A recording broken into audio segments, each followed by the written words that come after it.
So today, before we get into our flow, we're going to practice our crow pose and jump it back into chaturanga dandasana. For a beginner, you can actually jump back to plank, but eventually you're going to want to move up to chaturanga. So typically we get into crow pose from malasana. Today we're just going to practice right from the floor. So we're going to pull our heels together and lift up to the toes. Your knees are going to kind of go wide. And then you're going to take your armpits right in front of the knees. So the knees are actually almost stacked on top of the shoulders. A lot of times when people move into crow, they want to go to their elbows, but that doesn't leave us a lot of room, and then people end up slipping off. So use your tricep as a shelf and put your knees up as high as you can. Really spread through the fingers. That way you have a stronger foundation. Then when you're ready, you're going to kind of start to rock forward, getting the feel of what crow pose is going to be like once you lift up the feet. Then you can kind of play around, lifting one foot at a time. And then whenever you feel confident, we're going to lean forward. You're going to pick up both feet. Pull the big toes together. So now here people are wondering how you jump back. Pull really tight through the belly. You have to lift through the hips first. So it's a little bit of a lift as you inhale, and as you exhale, you're going to use the strength of the belly in the Mula Bandha. The arms don't have a whole lot to do with it. You're going to pull all your power here and shoot your legs back. So like I said, for beginners, you can land in a plank. And it's going to be tempting to want to extend out through your arms because you're going to want to use the power of your arms. But when you get a little bit more advanced, you're going to land in a chaturanga dandasana, and your elbows are going to hug into your ribs.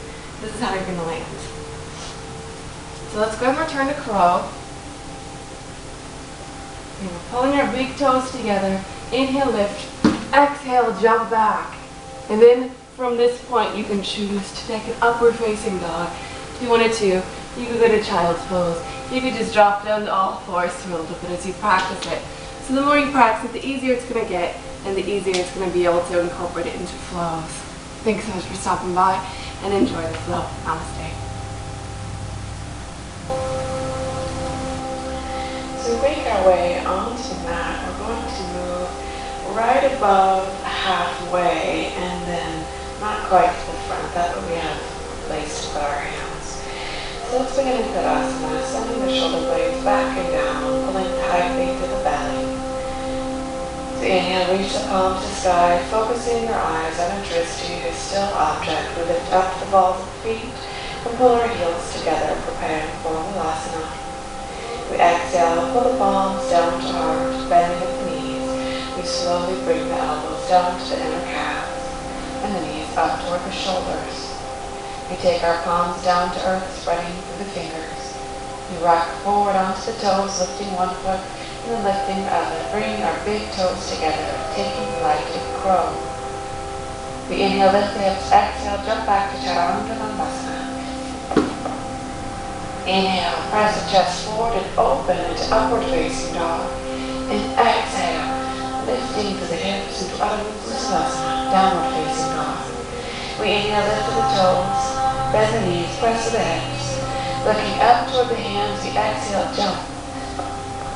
Taking Uttanasana at the top of the mat. We lift high through the hips, bending, reaching for the tailbone, releasing through the spine. Then bend to the knees. Inhale, reverse swan dive, reach the palms to sky. Exhale, down to heart. And slowly back.